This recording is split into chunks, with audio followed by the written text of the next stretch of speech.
Alors là, nous allons vérifier le carburateur CV40. On va auparavant retirer la queue. Je vais regarder quel gicleur il y a dedans.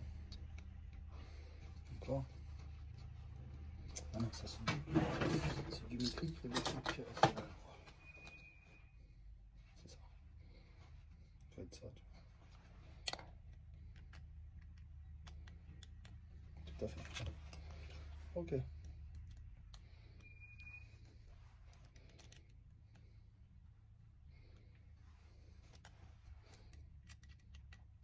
Donc là, je vais démonter les 4 vis de la queue. Hop. On va vérifier le pointeau et les gicleurs.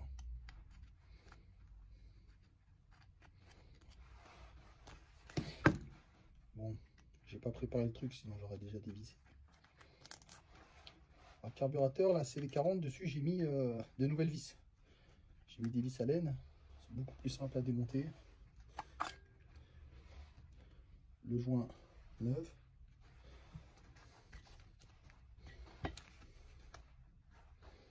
Les gicleurs.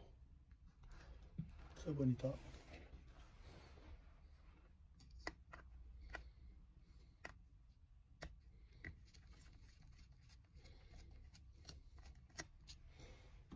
Hop.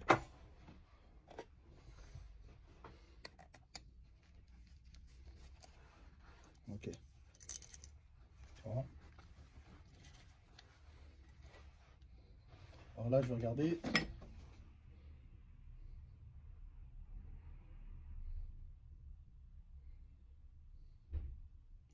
Là, on a un gicleur de 175.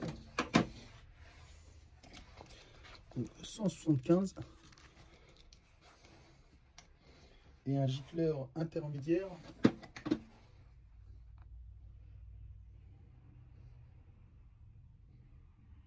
de 45. En celui-là, on va lui mettre un 9. Ok.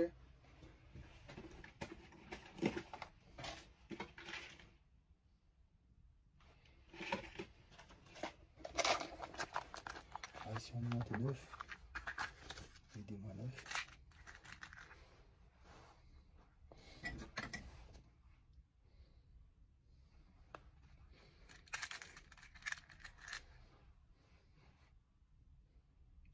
Voilà.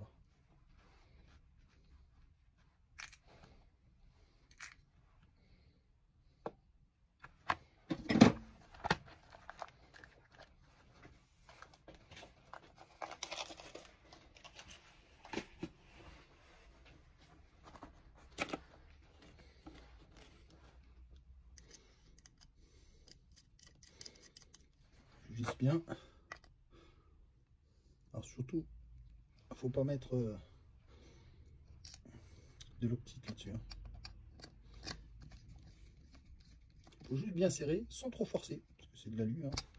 Ça peut vite s'abîmer, être déformé ou autre. Donc là, il va nous falloir un petit chasse de pile, j'en ai un.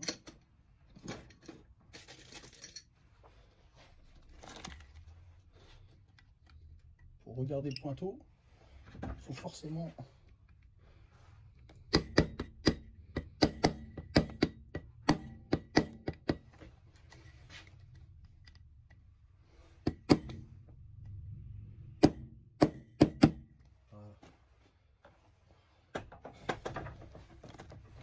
le petit marteau. Regarde, le pointeau il est là. Le pointeau, c'est celui-là. Alors là, vous regardez bien le bout du pointeau. Vous savez, voilà, on dirait qu'il a une sorte de plastique ou caoutchouc. Là, comme c'est un carburateur pour quelqu'un, le pointeau est bien encore là. Il suffit de le nettoyer parfois. S'il y a des résidus d'essence qui fait que après il reste bloqué.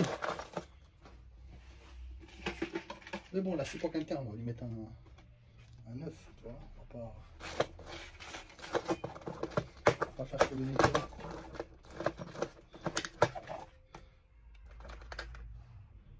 Voilà, celui-ci est tout neuf. Alors, je regarde si c'est. S'il y a plusieurs modèles de pointeau. Voilà, celui-là c'est le même. Celui-là, ça passera au nettoyage. Et on le met. Le pointeau, on le repose dans son puits.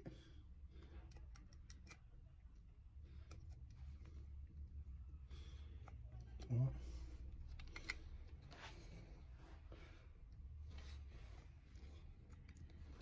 Voilà.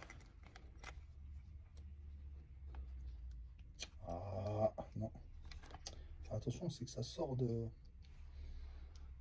là où il est maintenu, tu vois.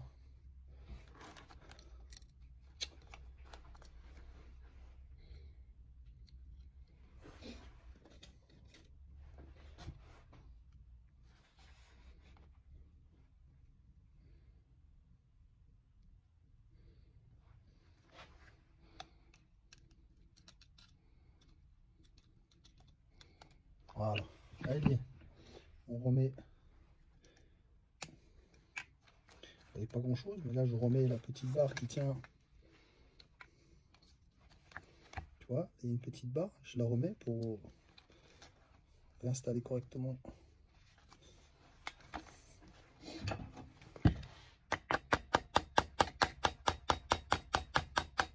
Surtout, il faut bien l'installer, parce que sinon elle peut empêcher la remise en place de la cuve.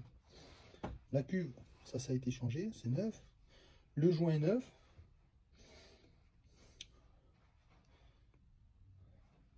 On va remettre ça. Donc pour le remettre, il suffit simplement de placer correctement.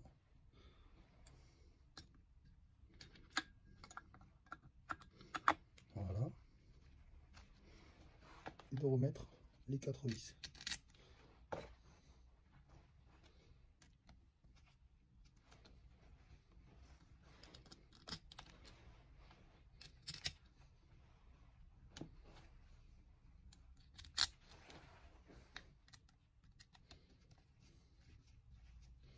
On ne serre pas, hein. Juste on pose d'abord.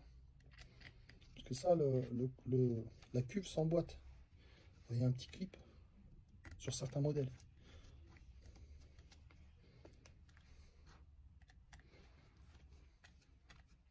Sur ce modèle-là, il y a le coude qui est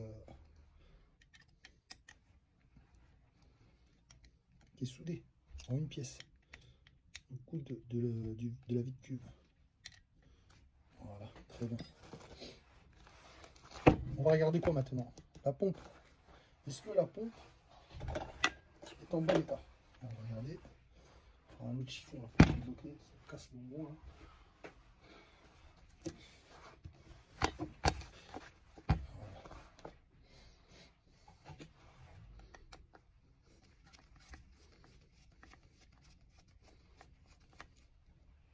Hop, j'enlève les 3 vis. Ça, c'est la pompe à reprise. Alors, je vous dis, quand je révise ce genre de carbu, si la pompe marche bien, je ne change pas la membrane. Pourquoi? Il n'y a pas de fuite, ça marche bien. Pourquoi je vais changer? C'est pas un carbu neuf là, c'est un carbu d'occasion. Celle-là a déjà été testée et elle a été changée en plus. Donc, c'est parfait.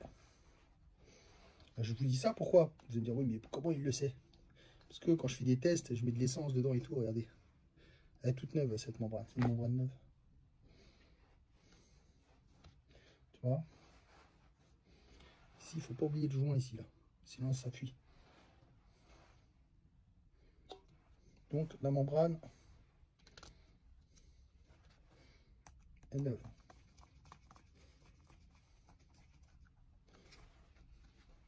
Hop, remplacement des 3 vis.